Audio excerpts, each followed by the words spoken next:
Hey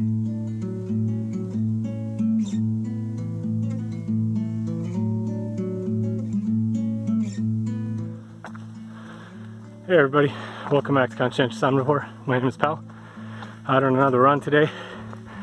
I was inspired to make this video by Nikki. Thanks for your questions and comments to everybody in all the videos.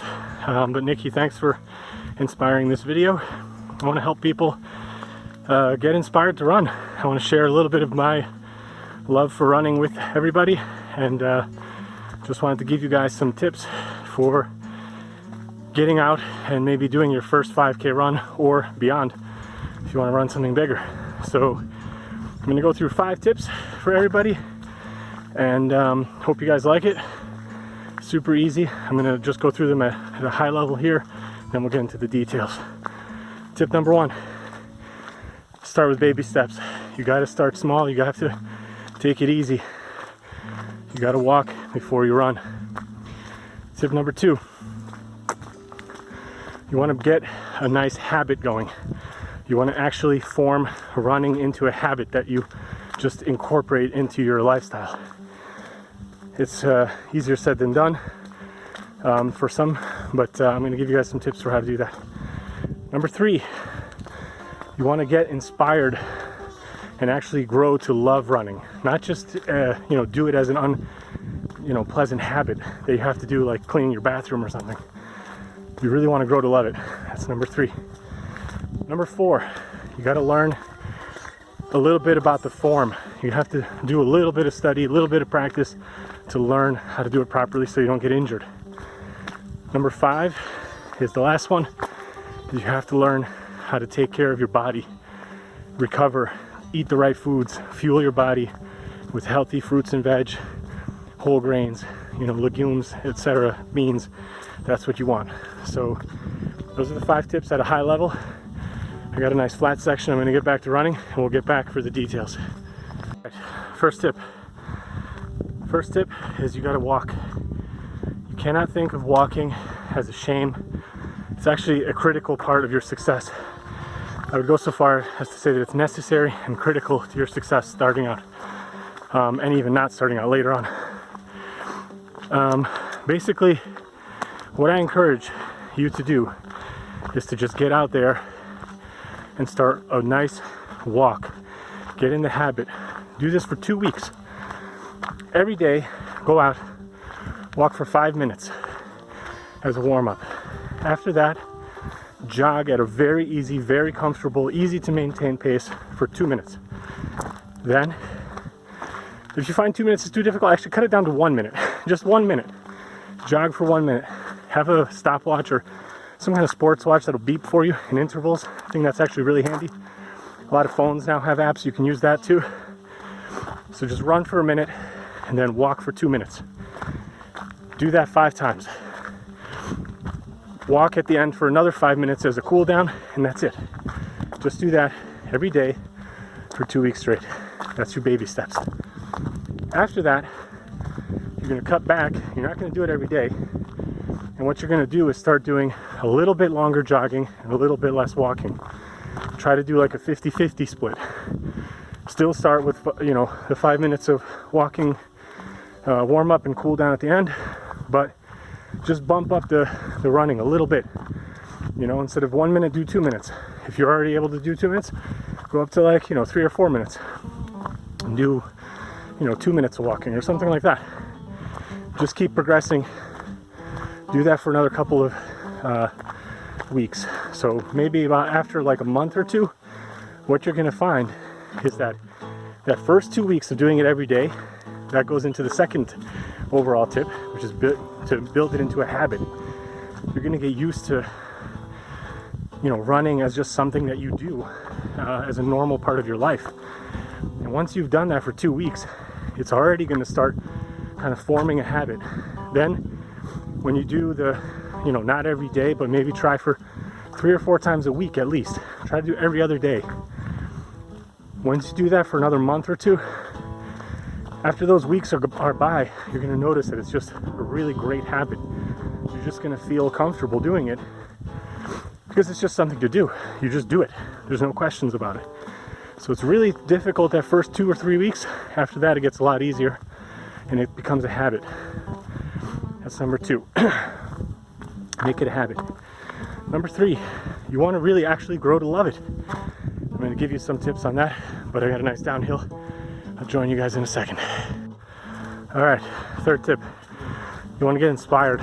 You want to find people that are runners that are inspiring to you. Read some great books. I've talked before in a video about Dean Carnazzi's book, The Ultra Marathon Man. Highly recommended. Check out We Are Born to Run by what's his face? Something McDougall. Christopher maybe? I don't know. Anyway, check that out. That's an excellent book. Find some people maybe that you know in real life. Go join a runners club. Meet up with friends. Get your family or friends to go running with you. Be the inspiration for somebody else. Find the inspiration from somebody else.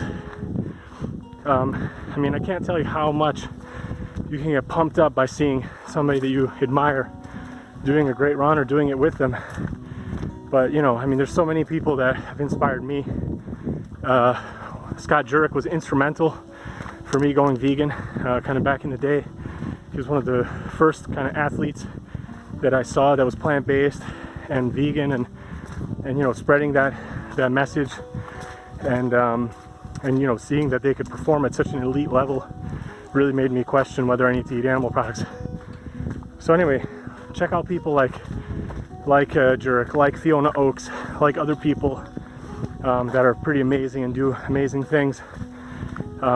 Look up people like Killian Hornet, other people like that. I don't think he's vegan, by the way, but just an amazing, accomplished runner, mountaineer, everything.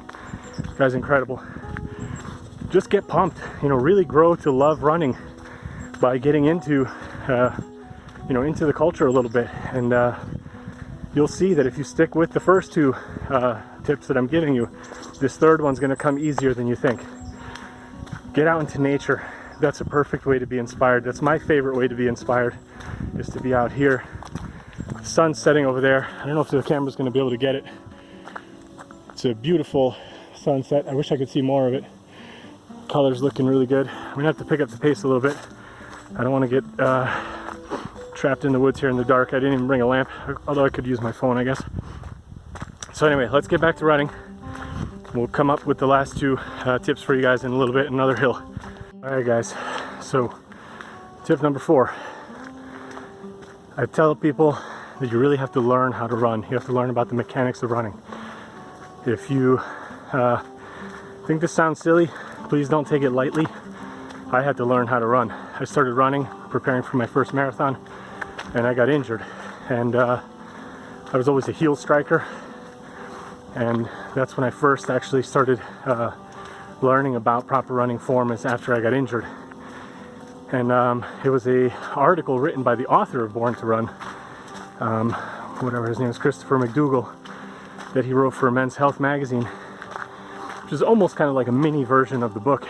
I'll link it at the end if you guys want to read it. It's really good and pretty concise, and that's where I first kind of even heard of the idea of proper running form, and that it matters, you know, which part of your foot is striking the floor first and all this kind of stuff.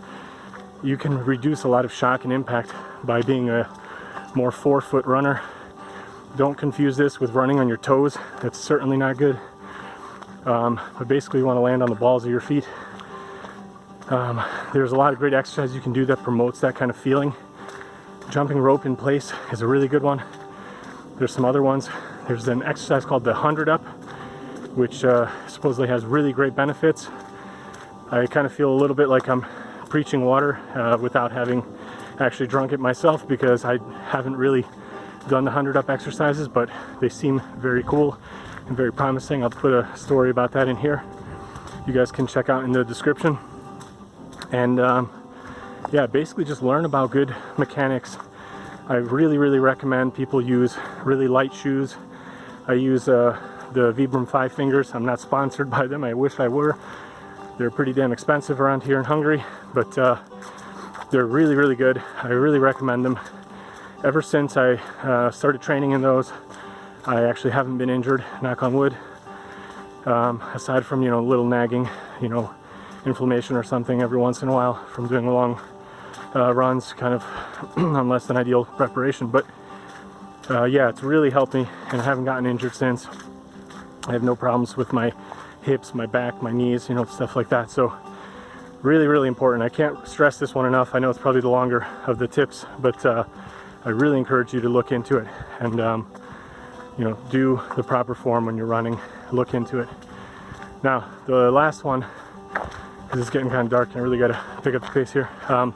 Last tip, tip number 5, is you really want to learn how to fuel your body for running. This means going on the foods that we're meant to eat. Light foods, fruits, veggies, things that digest easily. When I was an omnivore and I was eating everything, I can tell you right now, the last thing I would ever want to do before going on a long run is eat a big breakfast of, like, you know, bacon and eggs and sausages. You do not want that stuff in your body when you're going to run. You're going to be burping it up hours later. It's disgusting. Wreaks havoc on your stomach. If you have too much fat, a lot of people can't handle that in their stomachs. I stick to really basic things when I'm running. When I've done my long ultra relay races, I've got videos about those. You can check those out. When I've done those, I stick to really, really basic foods. I do potatoes and you know, dried fruit and, like, you know, apricots and peaches and stuff like that. I do really simple stuff. Lots of bananas. Don't do anything greasy. Don't do anything really crazy. Do oatmeal. I love running on oatmeal. Oatmeal's great. So yeah, definitely check out some of those things. Learn about proper nutrition.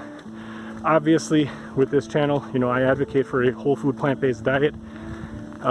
If you are watching this and you're not vegan, you're not into whole foods, or maybe you are vegan but you eat a lot of junk food, I definitely recommend trying to ease back on that, especially before you run. So even some of the vegan junk food, it's just not good for you, man. You just feel so oily and weighed down by the stuff. It can really kind of mess you up, and if you're running and exerting yourself over a long period of time, it can really kind of end up, you know, coming back up for you, which is not good. So yeah, the last thing you want to do is experience you know, bathroom trouble on a good run or a race. You want to be able to be light and you know, recover well by eating a whole lot of antioxidants, vitamins, minerals, all those things which are found in the whole plant foods and the fruits and veggies. So yeah, that's the 5 tips. I hope you guys liked it. I'm gonna get back to running. I encourage everybody to go running. I love running. I hope you do too, or if you don't yet, that you will. And I really think if you follow these 5 tips, you're gonna get to that point. And running is just amazing. I love it. If this did inspire you at all, or if it's helpful to you, please do give it a thumbs up. Subscribe to my channel if you're not signed up yet. I've got a lot of new subscribers. Really happy to see everybody, and thank you all for your wonderful support. And I hope to see you in another video soon. Time to go run. Bye.